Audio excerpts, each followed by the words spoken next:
Abra sua Bíblia, querido irmão, em 1 Coríntios, capítulo 3, verso 18. Leremos o texto bíblico até o capítulo 4, verso 2. Diz-nos assim a palavra do nosso Deus: ninguém se engane a si mesmo. Se alguém dentre vós se tem por sábio neste século, faça-se estulto para se tornar sábio. Porque a sabedoria deste mundo é loucura diante de Deus. Porquanto está escrito: ele apanha os sábios na própria astúcia deles. E outra vez, o Senhor conhece os pensamentos dos sábios, que são pensamentos vãos. Portanto, ninguém se glorie nos homens, porque tudo é vosso. Seja Paulo, seja Apolo, seja Cefas, seja o mundo, seja a vida, seja a morte, sejam as coisas presentes, sejam as futuras, tudo é vosso. E vós de Cristo, e Cristo de Deus. Assim, pois, importa que os homens nos considerem como ministros de Cristo e despenseiros dos mistérios de Deus. Ora, além disso, o que se requer dos dispenseiros é que cada um deles seja encontrado fiel. E todos dizemos: pode sentar, irmãos.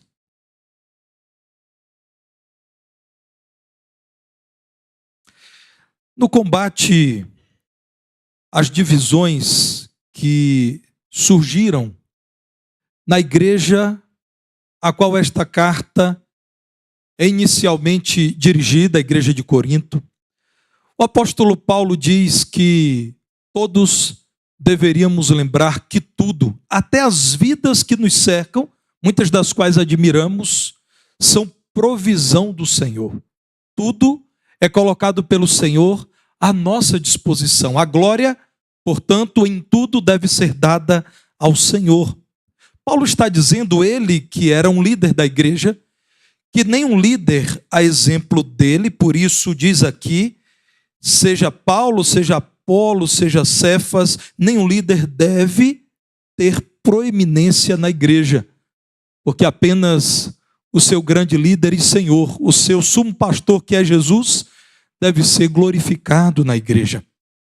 Paulo diz que todos os que trabalham na igreja são apenas cooperadores fortalecidos pelo Senhor.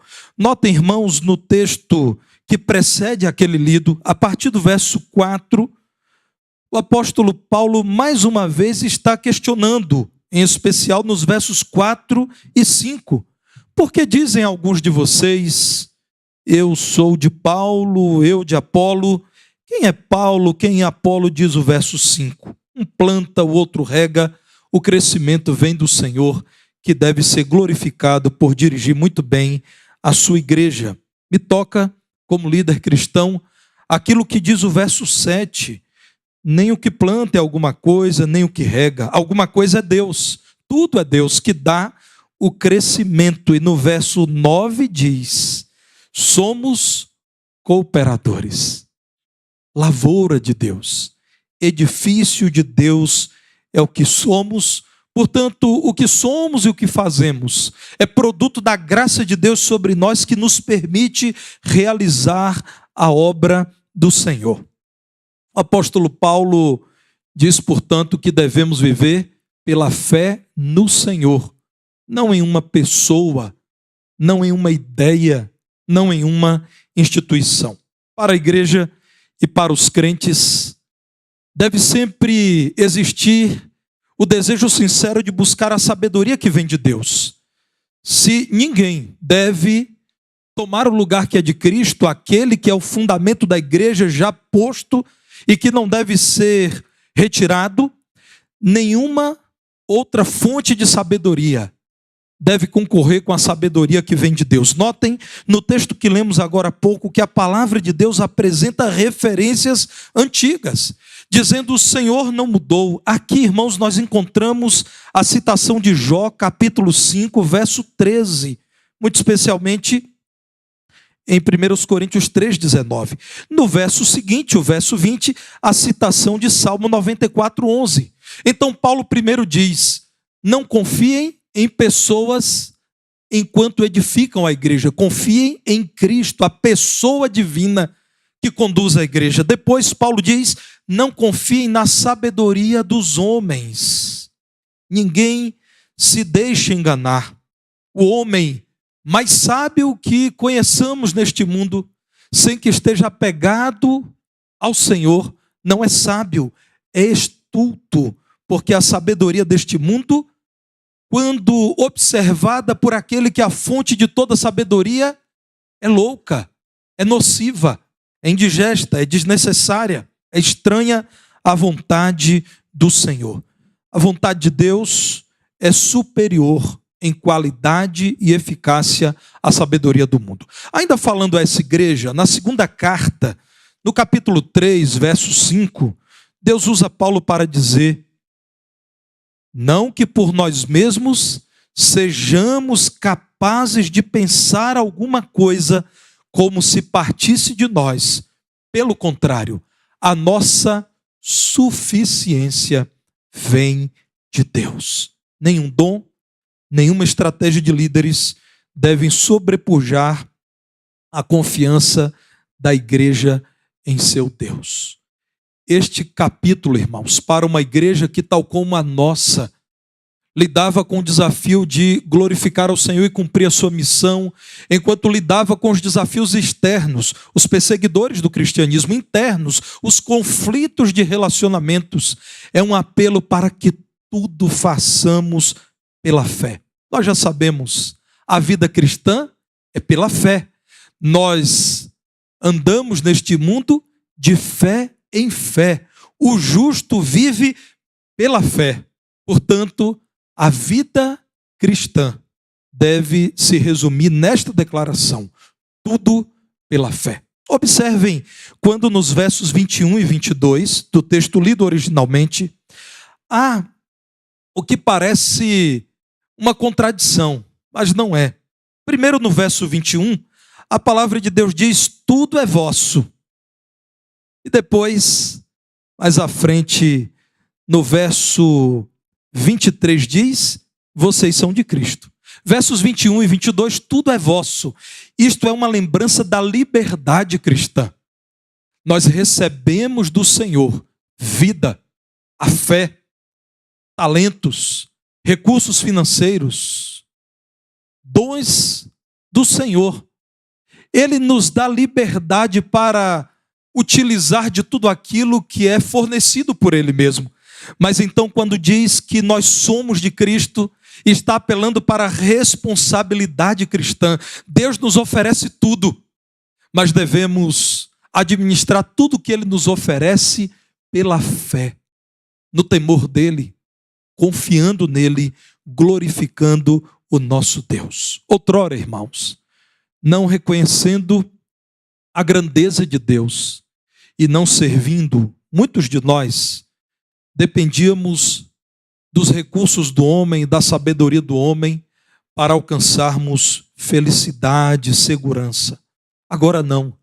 Agora, porque Deus é gracioso e nos salvou daquela vida em que nos submetíamos à nossa própria vontade, ao nosso coração enganoso, agora dirigidos pelo Espírito Santo, tudo que o Senhor nos oferece é administrado na perspectiva da fé.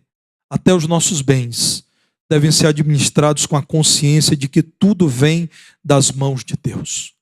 No primeiro livro das Crônicas, no capítulo 29, há uma declaração pública de Davi inspirado pelo Senhor, muito especialmente nos versos 11 e 12, 1 Crônicas 29, 11 e 12, quando Davi diz: teu Senhor é o poder, tua, Senhor, é a grandeza, tua é a honra, a vitória e a majestade pertencem ao Senhor. E por que Davi diz que poder, grandeza e vitória pertencem ao Senhor? Porque tudo que há nos céus e na terra foram criados pelo Senhor. No verso 12 ele diz: riquezas e glória vem de ti. O Senhor domina sobre tudo. Na tua mão há força e poder. Contigo está o engrandecer, e a tudo dá força. Esse homem foi usado por Deus para dizer, ainda inspirado: do Senhor é a terra e a sua plenitude, o mundo e aqueles que o habitam. É o mesmo Davi que no Salmo 24, verso 1 diz isso. Davi, pela fé, está dizendo: o Senhor, sabemos que o Senhor é tudo. O Senhor criou tudo. O Senhor sustenta tudo que o Senhor criou. Nós que recebemos tudo do Senhor, devemos nos lembrar disso e cuidar de tudo que recebemos do Senhor pela fé. Eu sei, irmãos, que aqui e acolá nós lidamos com conceitos estranhos à palavra de Deus acerca da fé. Então eu separei aqui uma definição de fé apoiada na palavra de Deus, escrita por Bancroft. Ele é o autor de um excelente livro de teologia sistemática, chamado Teologia Elementar e Confessional.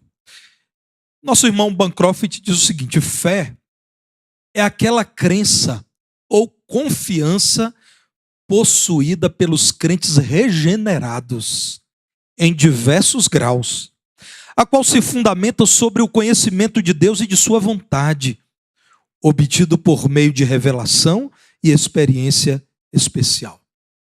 Esse teólogo, que é um erudito reconhecido em nosso meio, mas também no seio de outras denominações evangélicas criteriosas, cuidadosas com o texto bíblico, diz que a fé para nós é uma crença própria de quem foi regenerado pelo Senhor, de tal modo que agora pode enxergar o Senhor em sua grandeza, em sua glória. É uma confiança que se fundamenta na certeza de que Ele existe e de que a vontade dEle é perfeita. A fé para nós, irmãos, não é sinônimo de confissão positiva. A fé para nós não é sinônimo de otimismo. Para nós a fé é a confiança viva em um Deus vivo. Ele existe e se revela. E ao revelar-se, apresenta-nos uma vontade agradabilíssima para quem nele espera. Boa, saudável, perfeita, em que não há erro, não há contradição. Tudo deve ser feito pela fé. Então, meu irmão, ao olhar para o texto bíblico, decida crer cada vez mais que tudo primeiramente pertence a Deus. Vejam a longa lista apresentada no texto lido inicialmente. A partir do verso 21, Paulo diz: tudo Deus coloca à disposição de vocês, tudo é vosso. E passa a mencionar pessoas, posses, experiências. Paulo, Apolo, Cefas, mundo, vida, morte. O que conhecemos hoje e aquilo que receberemos do Senhor no futuro, tudo vem do Senhor, porque Deus é o Criador e o sustentador de tudo aqui. Nós sabemos da tristeza daquelas pessoas que se apresentam como agnósticas ou que se filiaram de algum modo ao ateísmo. A dificuldade de reconhecer que existe um Criador que não se enganou ao fazer as coisas como elas são, que nos criou à sua imagem e semelhança, portanto, não se equivocou ao criar você, meu irmão, você, minha irmã. Ele quis criar você assim como Ele criou.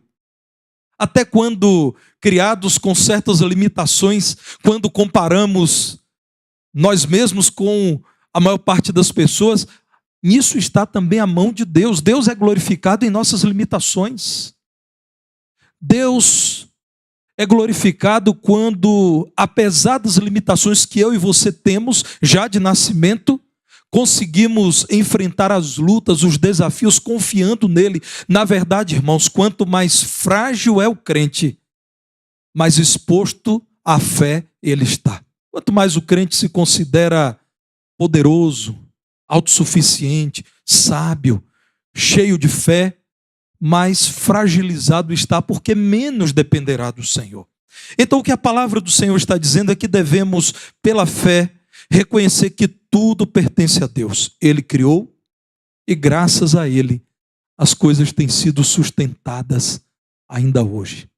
Apesar de tudo que nós temos feito neste mundo originalmente criado com beleza, ainda conseguimos ver muitas coisas boas, apesar de tudo que o ser humano, na sua rebeldia contra Deus, tem feito aqui. Deus criou, Deus sustenta, Deus nos permite por um tempo, o tempo da nossa vida aqui, administrar as coisas que aqui temos, mas nada daqui será levado.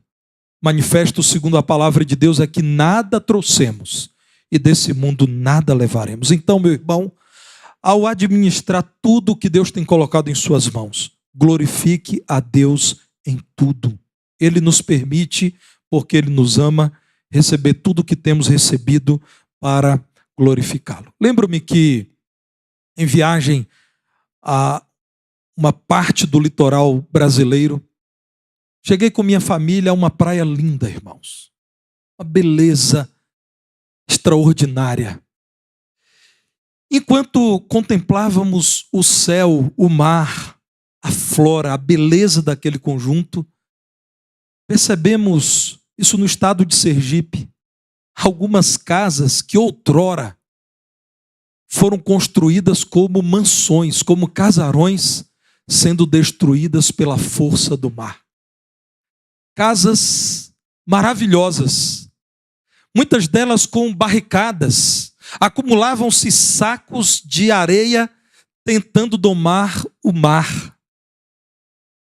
E algumas delas já tinham cômodos que foram à ruína, sendo destruídas. Ao olhar aquilo, mais uma vez eu percebi que Deus colocou limites em todas as coisas. Ele estabeleceu o limite da porção terrestre, Ele estabeleceu as áreas que deveriam ser ocupadas pelos mares. Ele criou esse mundo vasto e belo como Ele quis. Quando nós pensamos que somos proprietários de alguma coisa, vem uma confrontação como essa. O homem decidiu construir casas naquela porção de areia, mas ali não foi possível ter paz duradoura, desfrutar daquela construção cara, porque o mar avançou. Nós usufruímos daquilo que Deus criou. Nós não criamos, nós não sustentamos, nós não mantemos, apenas gozamos e administramos aquilo que vem do Senhor. Você que é crente deve administrar tudo com esta certeza: tudo vem do Senhor. Tudo que é nosso, tudo que é vosso, vem de Deus, para que administremos com fé. Ao olhar para o texto bíblico, chegamos ao capítulo 4, quando Paulo diz: já que vocês sabem que tudo que vocês têm vem de Deus, vocês pertencem a Cristo, e Cristo é o Filho de Deus, é o Salvador da parte de Deus, então administrem tudo com fé, sejam servos que reconhecem a autoridade dada pelo Senhor. Em 1 Coríntios 4:1, Paulo então diz: considerem-se como ministros. Na língua grega, o péretes. A melhor tradução, irmãos, vem de uma profissão ou de uma condição que nos dias de Paulo era muito conhecida. Eram os remadores das galés, homens que foram condenados a remar até a morte nos porões das grandes embarcações. Esse é o servo ou escravo de quem Paulo fala aqui. É aquele que serve até a morte. Enquanto vida tem, ele está servindo ao seu Senhor e fará isso por toda a vida. Nós devemos sempre nos lembrar que todos nós, e não apenas os pastores ordenados, somos ministros de Cristo. Nós somos servos de Cristo. Recebemos da parte do Senhor confiança para cuidarmos daquilo que Ele nos entrega. E precisamos ser criteriosos em tudo, que os homens vejam que nós amamos o Senhor. E ao cuidarmos das coisas do Senhor, somos cuidadosos, somos criteriosos. Devemos fazer isso sabendo que chegará o dia em que prestaremos contas da nossa dispensa. Os homens nos considerem, diz o apóstolo Paulo, como ministros, mas também como despenseiros dos mistérios de Deus. Aqui está uma palavra muito interessante, oikonomos. Você deve lembrar da palavra economia. Diz a palavra de Deus que nós somos assim. Nós não somos proprietários, somos ministros. E somos ministros que cuidam da dispensa do Senhor, que administramos aquilo que é do Senhor, somos mordomos. E enquanto supervisionamos a casa do Senhor, devemos sempre nos lembrar que um dia prestaremos contas ao Senhor por tudo aquilo que Ele nos tem confiado. Em 1 de Pedro, no capítulo 4, verso 10, a palavra de Deus diz que devemos servir uns aos outros, cada um conforme o dom que recebeu, como bons administradores, como bons mordomos, como bons dispenseiros da multiforme graça de Deus. A sua vida, meu irmão, vem do Senhor. Que os homens olhem para você e digam: aqui está um ministro de Cristo, alguém que recebeu a confiança dele. Aqui está um mordomo, um dispenseiro, um servo de Cristo que cuida muito bem da vida que recebeu dele, a sua vida, o seu corpo, a sua família, os recursos que Deus tem colocado em suas mãos, o tempo, os recursos financeiros. Enquanto temos falado para os irmãos nesse período de abril e maio sobre uma decisão tomada pela igreja de levantamento de uma oferta especial, tendo em vista o desejo de expansão patrimonial dessa igreja, de aquisição desse imóvel que está aqui ao nosso lado. Na verdade, irmãos, o apelo tem sido esse também, para que os irmãos reconheçam que tudo vem do Senhor. O que eu e você temos em mãos pertence ao Senhor. É por isso, irmãos, que temos falado de fé. Eu entendo de todo o coração quando queridos irmãos e irmãs falam do temor. É um compromisso elevado. E valorizo muito o zelo, o cuidado desses irmãos. E meus irmãos, eu tenho com muitos líderes, muitos membros, muita gente que até tem me procurado para dizer que tem orado, tem ofertado, tem sonhado com isso. Eu tenho procurado dizer, quanto mais ofertamos, mas nós oferecemos aos irmãos que têm algum temor uma garantia. Qual é a garantia? Quanto mais ofertamos, mais caminhamos para chegar no alvo pretendido. Nós devemos, como dito aqui nessa manhã mais uma vez, orar ao Senhor. Se o Senhor se agradar de nós, e se o Senhor quiser, de onde menos imaginamos que poderão vir, virão recursos. Nós devemos agradecer a Deus porque as contas dessa igreja estão em dia, porque Deus é grande, porque você é fiel, porque você tem sido usado por Deus para sustentar a obra dele que avança. Cresce o número de crentes, cresce também a fidelidade dos irmãos na mordomia dos bens que o Senhor nos tem confiado.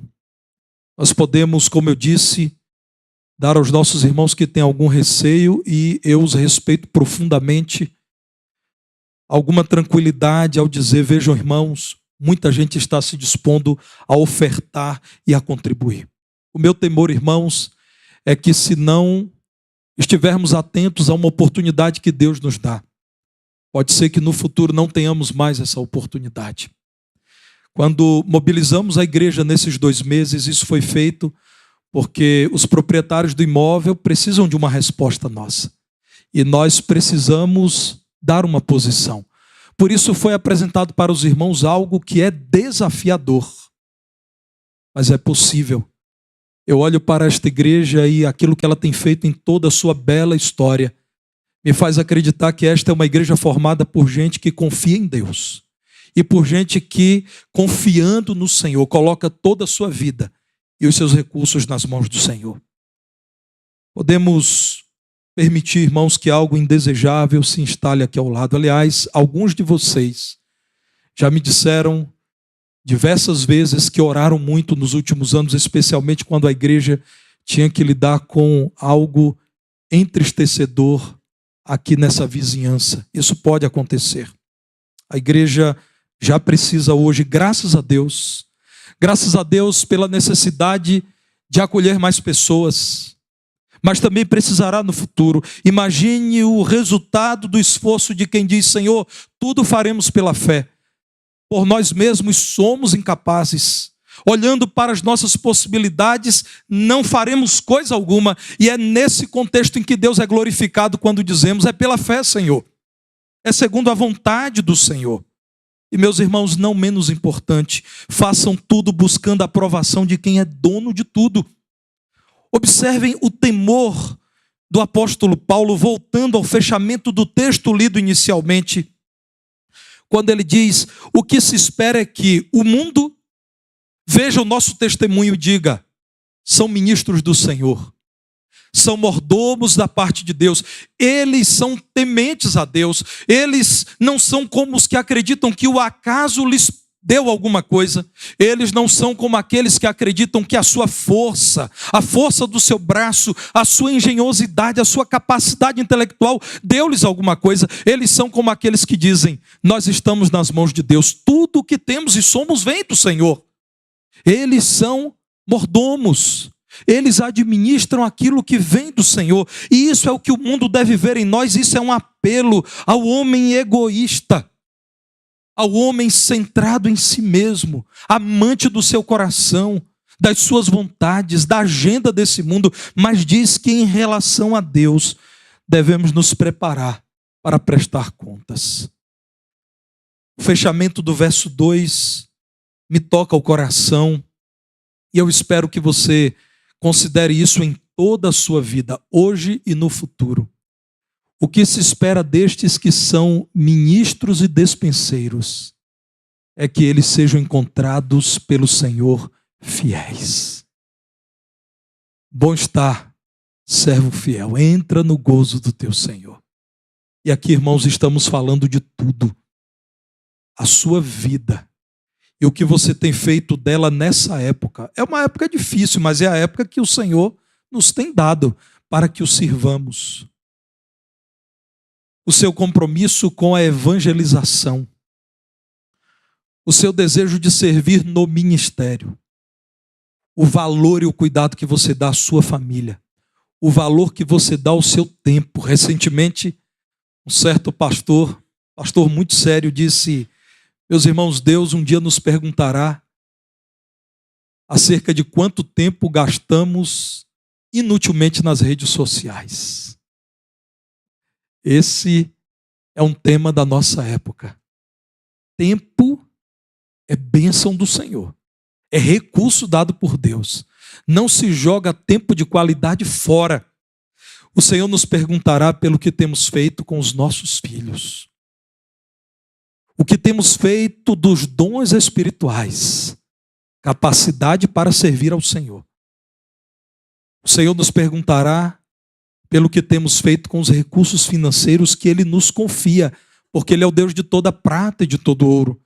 Ele nos perguntará por nossa capacidade intelectual, o que fizemos com tudo que Ele nos deu. Ele nos perguntará pela utilização do nosso corpo, com extraordinárias capacidades do seu corpo, o que você fez. Preparem-se um dia para prestar contas, buscando a aprovação do Senhor. Tudo o que é vosso vem dele, porque foi ele quem salvou vocês da perdição, permitindo que vocês percebam a grandeza dele e utilizem ao máximo, com qualidade, com eficácia, aquilo que ele tem entregue. No capítulo 4 mesmo, no verso 7, Paulo está dizendo: quem é que te faz sobressair? E que tens tu que não tenhas recebido? Isso nos humilha, irmãos. Vocês, diz Paulo, que lideram a igreja e que pregam e que conseguem mobilizar pessoas, o que te faz sobressair? Quem te deu isso? Você que tem recursos em mãos, esse foi um outro problema enfrentado na igreja de Corinto. Alguns de vocês, nas reuniões de comunhão, demonstram o poderio econômico que tem em contraste com a pobreza de outros irmãos, mas quem apresentou a vocês tais recursos? Isso nos humilha. Vocês receberam de quem? Vocês já chegaram a esse mundo com tudo isso? Chegamos sem ter a roupa do corpo, irmãos. E como alguém já disse, nem dentes nós tínhamos. Também não eram necessários, Deus é perfeito. Mas chegamos a este mundo, sequer tínhamos, quando aqui chegamos, a roupa do corpo. Alguém, por amor, providenciou roupa para nos aquecer. Então a pergunta é humilhante. E se o recebeste, por que te vanglorias, como se o não tiveras recebido? Então não devemos bater no peito e dizer, vejam a linda família que construí. Se não tivesse sido dada pelo Senhor, você não teria família. Olhar para si no espelho naquele dia em que você está de bem consigo mesmo e dizer, puxa vida, como eu sou bonito. Tem gente que é assim, né, irmãos? Tem gente que é assim. E alguns de vocês estão rindo para mim porque já fizeram isso. E quem riu mais ainda é porque sabe que fez. Como você poderia se alegrar por algo se o Senhor não tivesse escolhido colocar algo em suas mãos? Tudo vem do Senhor. Tudo vem dele. Tudo que é vosso vem dele. Portanto, ouçam a voz dele ao cuidarem de tudo, como ministros e despenseiros do Senhor. O Senhor, em sua palavra, nos revela exigências santas. Sim, irmãos. O corpo, o tempo, a vida, os talentos, os planos, as ideias que gestamos nessa máquina que é o cérebro, tudo deve ser cuidado segundo as exigências santas do Senhor. As exigências dele são retas. Ele espera que tudo façamos com a certeza de que nós somos dele. Tudo é seu, mas você é de Cristo e Cristo de Deus. Ouça as exigências imutáveis do Senhor. Como ele esperou de Davi no passado, Davi que disse, tu és, Senhor, a grandeza, a glória, a majestade, tu é a riqueza, teu é o poder, tu é a força, teu é tudo quanto há nos céus e na terra. Ele espera de você que você também reconheça que ele é dono de tudo. E a sua vida e aquilo que você possui deve ser um lembrete peremptório de que Deus é bom e tem confiado a você tudo isso. Mas deve ser um convite à fidelidade. Um dia, Senhor, irmãos, o Senhor nos perguntará acerca daquilo que fizemos com tudo que temos. Porque Deus não é um Deus inconsequente. O Deus da Bíblia, em quem nós confiamos, a quem amamos e servimos, é um Deus cheio de propósitos. Ele espera de você muito mais do que você e o mundo esperam. Ele espera dessa igreja muito mais do que nós, membros, esperamos. Lembrem-se que nós estamos cuidando com a licença do proprietário de todas as coisas, para que chegue um dia em que diremos, Senhor, vês a tua dispensa, eis aqui o que fizemos. Como a parábola, o Senhor nos confiou certos talentos, certos valores, certas riquezas, e confiando no Senhor, nós investimos, trabalhamos, fizemos o melhor, sabendo que chegaria o dia feliz do reencontro com o Senhor, em que o Senhor nos pediria contas. Onde está a minha despensa e o que há nela? Onde está a minha fazenda e o que foi feito dela? E nós então, Senhor, nos preparamos para te dizer, com as minhas fraquezas, confiei no Senhor e posso agora prestar contas. Aguardem o dia da aprovação final, com alegria. Alegrem-se, irmãos, por saber que, vivendo pela fé, os irmãos poderão entregar ao Senhor o resultado de uma vida de confiança e submissão a Ele. Aguardem esse dia com fé. Cristo virá. Cristo virá nos buscar. Cristo virá nos julgar, mas pela confiança que temos nele e no sangue dele que nos redimiu, sabemos que Cristo virá para nos receber em seu reino eterno. Sabemos que Cristo nos aceitará, como temos dito insistentemente, não por conta de méritos nossos, que comparados com a santidade de Deus são poucos e precários, mas porque confiamos no mérito de Jesus Cristo. Estávamos perdidos e Ele nos achou, vivíamos sem propósito e Ele nos orientou, estávamos desesperados e Ele nos encheu o coração de viva certeza quanto ao futuro. Então, com fé, continuem cuidando de tudo que o Senhor colocou à disposição de vocês, sabendo que na dependência dEle, ao chegar o dia, e esse dia em breve se dará diante dos nossos olhos, nós diremos: Senhor, confiando em Ti, não em mim, apresento aquilo que o Senhor colocou em minhas mãos.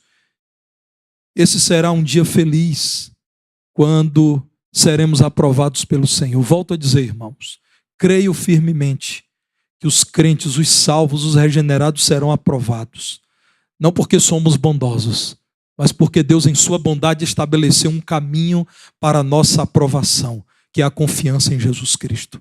É a fé em Jesus Cristo, o nosso Senhor, hoje nosso intercessor, o nosso Deus amado. Tudo é seu, meu irmão. Ao falar para a igreja, ao falar para a coletividade, o apóstolo Paulo disse: tudo é vosso.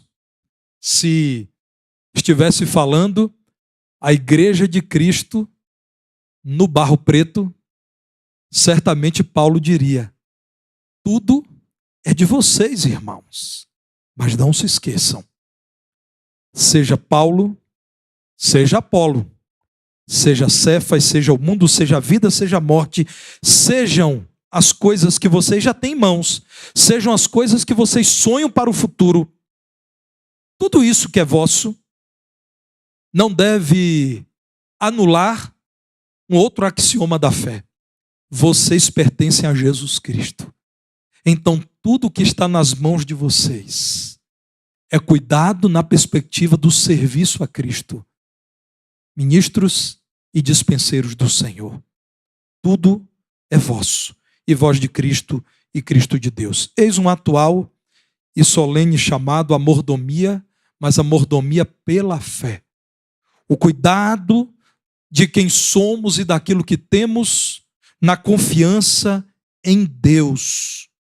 Vale para tudo no viver, tudo pela fé.